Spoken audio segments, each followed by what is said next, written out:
Alors en fait, c'est vraiment un simple hasard. Je ne sais même pas comment expliquer parce qu'honnêtement, j'avais vraiment pas envie de faire le lycée hôtelier.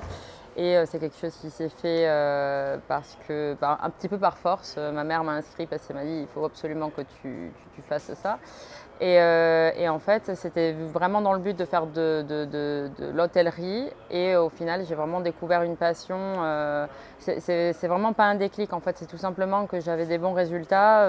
Je pense que j'avais un petit peu de facilité comparé aux autres. Et du coup, ça m'a tout de suite plu parce que quand on arrive à faire quelque chose, ça nous plaît. Mon arrivée à Koya, ça s'est fait de façon très particulière. Moi, je pense qu'il y a une grosse partie de chance. Car moi, je ne suis pas venue du tout dans ce but-là. Je me suis toujours mis dans ma tête qu'il ne fallait pas gravir les échelons trop vite.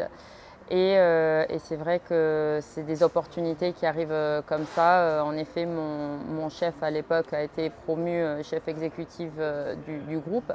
Et du coup, il y a cette place qui s'est ouverte à moi.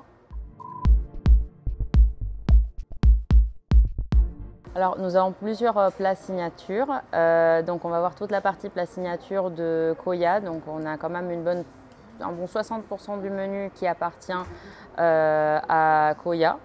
Et c'est vrai que moi, j'ai rajouté un petit peu ma touche avec des plats d'Amérique du Sud comme les empanadas, la crema volteada. On va avoir aussi un super ceviche à la noix de coco et des petits plats comme ça, voilà, que je rajoute petit à petit.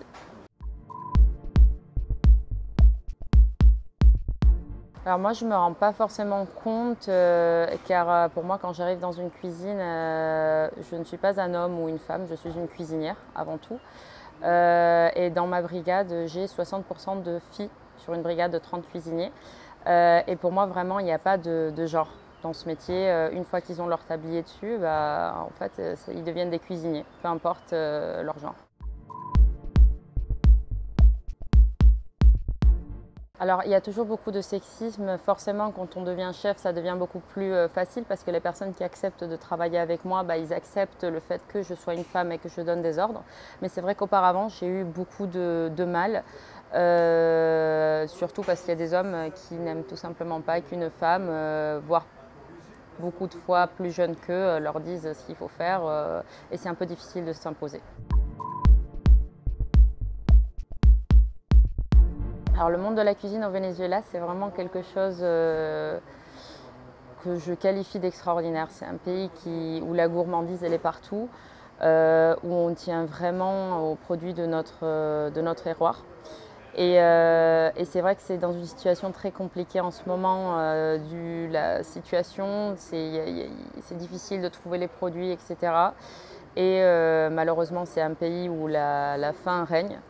Et en tout cas, ce que je souhaite, c'est vraiment qu'on prenne l'opportunité en fait, qui se présente à nous, du fait qu'il y a énormément de Vénézuéliens qui partent du pays, en fait, qu'en revenant, ils ramènent encore plus de savoir-faire et que tout ça, petit à petit, en fait, ça aide à redresser la situation actuelle. Et le potentiel gastronomique, il est énorme et c'est juste qu'on n'arrive pas à l'exploiter correctement.